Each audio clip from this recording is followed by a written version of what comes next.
Halo, assalamualaikum warahmatullahi wabarakatuh. Selamat datang kembali pada materi sistem gerak bagian 2. Hari ini kita akan belajar tentang otot manusia. Apa itu otot? Otot adalah penggerak bagian-bagian tubuh, sehingga otot disebut dengan alat gerak aktif. Sedangkan tadi rangka merupakan alat gerak pasif. Otot adalah jaringan yang dapat berkontraksi menjadi lebih pendek. Nah, pada saat proses kontraksi ini mengakibatkan bagian-bagian tubuh dapat bergerak. Kontraksi ini membutuhkan energi. Hampir 35 hingga 40% massa tubuh kita terdiri dari jaringan otot. Otot memiliki diameter dengan yang dapat membesar dan mengecil ketika melurus atau membengkokkan tangan.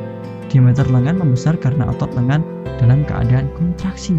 Pada saat melakukan kontraksi, otot akan memadat dan memendek, sehingga pada saat diukur diameter otot akan membesar. Sebaliknya, pada saat otot dalam keadaan relaksasi, otot akan memanjang, sehingga pada saat diukur diameter otot akan mengecil. Nah, otot manusia dibedakan menjadi 3. Ada otot lurik, otot jantung, dan otot polos. Yuk kita pelajari satu persatu. Otot lurik. Otot lurik disebut juga otot rangka, karena otot ini menempel di tulang pada manusia. Otot ini bekerja secara sadar, ya, dan mudah terasa lelah. Otot ini panjang dan memiliki banyak inti, seperti pada gambar di sebelah kanan. Memiliki banyak inti dan panjang ya anak-anak. Yang kedua ada otot jantung. Otot jantung menempel pada jantung. Otot ini bekerja secara tidak sadar, jadi di luar kemampuan dari manusia itu sendiri. Ketika kita jantung berdetak, itu bukan merupakan kita yang mengatur, tapi memang karena jantung secara tidak sadar berdetak. Otot ini pendek dan memiliki 1 atau 2 inti. Otot polos. Otot polos adalah otot yang menyusun organ-organ yang penting seperti lambung, usus, dan lain-lain. Otot ini terdapat pada dinding lambung, usus halus, rahim, kantong empedu, dan pembuluh darah.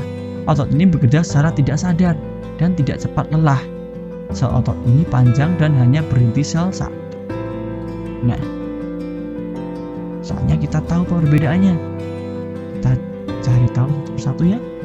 Nah, untuk perbedaan dari garis luriknya, kita lihat otot lurik memiliki garis lurik, sedangkan otot jantung ada dan otot polos tidak ada karena otot polos. Inti sel. Nah, ini yang perlu kalian ingat. Inti sel otot lurik banyak, otot jantung 1 atau 2, dan otot polos 1 saja. Posisi inti, kalau otot lurik di tepi, otot jantung berada di tengah, dan otot polos juga berada di tengah. Percabangan. Nah, pada otot lurik tidak ada percabangan. Jadi satu jalur menjadi beberapa jalur itu tidak ada jika di otot lurik. Kemudian di otot jantung terdapat percabangan. Nah, di otot polos pun tidak ada percabangan. Sifat gerakan. Nah, ini diingat ya, otot lurik itu secara sadar, otot jantung secara tidak sadar, dan otot polos secara tidak sadar. Tidak sadar di sini maksudnya adalah kita tidak bisa mengatur kapan jantung harus berdetak, kapan otot ini harus kontraksi dan relaksasi.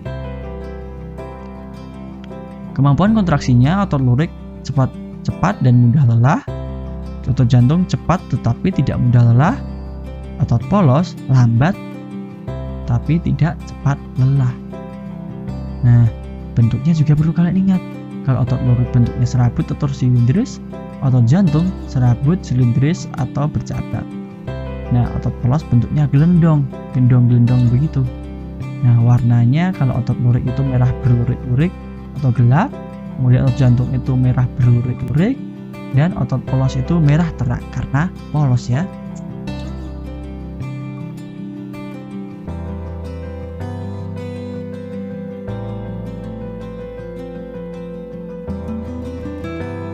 Dia berada di dinding jantung.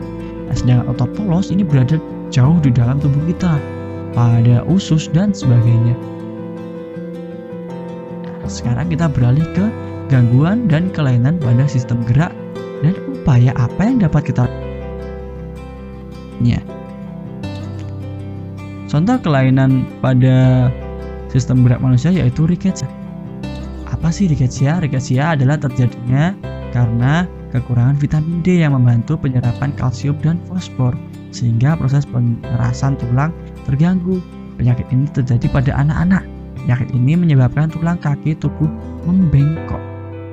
Penyembuhan dan pencegahan penyakit ini adalah menambahkan kalsium, fosfor, dan vitamin D. Nah, ini ya kata pokoknya kekurangan vitamin D. Nah, ini osteoporosis terjadi karena kekurangan kalsium sehingga tulang menjadi rapuh dan mudah patah. Pernah dengar iklan tentang osteoporosis? Nah, tepat itu.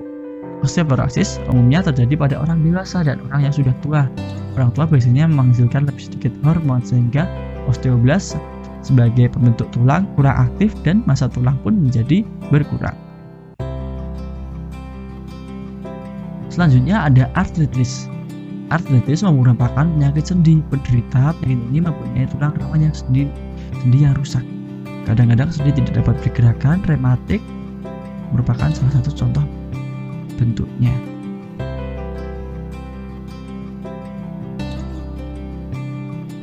Yang selanjutnya ada fraktura atau patah tulang. Nah, ini sering terjadi ketika ada kecelakaan gitu. Nah, tulang dapat patah karena tulang mengalami benturan yang keras. Misalnya saat kecelakaan atau jatuh dari tempat yang tinggi. Ada beberapa jenis fraktura, yaitu fraktura tertutup dan fraktura terbuka. Nah, selanjutnya penyakit dan kelainan pada sistem gerak yaitu ada kifosis, lordosis, dan skoliosis. Kifosis itu suatu gangguan pada tulang belakang di mana tulang belakang melengkung ke depan yang mengakibatkan penderita menjadi terlihat bongkok seperti simbah-simbah yang sudah bungkuk gitu. Nah, selanjutnya ada lordosis, suatu gangguan pada tulang belakang di mana tulang belakang melengkung ke belakang yang mengakibatkan penderita menjadi terlihat bongkok ke belakang. Nah, kalau ini lordosis kebalikannya dari kifosis. Dan terakhir ada skoliosis, yaitu suatu gangguan pada tulang belakang di mana tulang belakang melengkung ke samping, dari kiri atau ke kanan yang membuat penderita bungkuk ke samping. Nah, ini hati-hati anak ketika membaca, buka laptop itu jangan duduknya miring atau bongkok ke depan ataupun bongkok ke belakang agar postur kalian tetap terjaga. Nah, ini contoh-contoh dari gambar kifosis seperti ini yang B, lordosis seperti ini, dan skoliosis seperti ini. Nah, yang A adalah yang normal. Nah, apa sih kita sebagai mahasiswa? Selanjutnya, apa sih upaya yang dapat kita lakukan untuk menjaga kesehatan sistem gerak pada manusia? Nah, kita dapat meningkatkan kandungan kalsium dalam asupan makanan. Caranya gimana? Dengan banyak minum susu, banyak makan sayur-sayuran seperti kangkung, kedelai, dan olahannya, ikan salmon, kacang, dan almond dan brokoli. Nah, ini protein yang dimaksud dapat protein hewani ataupun nabati. Nah, kemudian berjemur. Jangan remehkan berjemurnya. Berjemur pada sinar matahari pagi dapat membantu pembentukan vitamin D. Yang penting dalam membantu penyerapan kalsium dalam makanan. Selanjutnya ada memperhatikan asupan vitamin yang kita makan.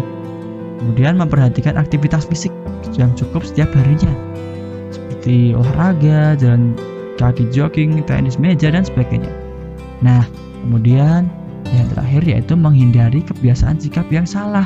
Misalnya cara duduk yang salah, kemudian posisi tegak yang salah, dan posisi tidur yang mungkin salah juga. Jadi kurang lebih begitu ya anak-anak.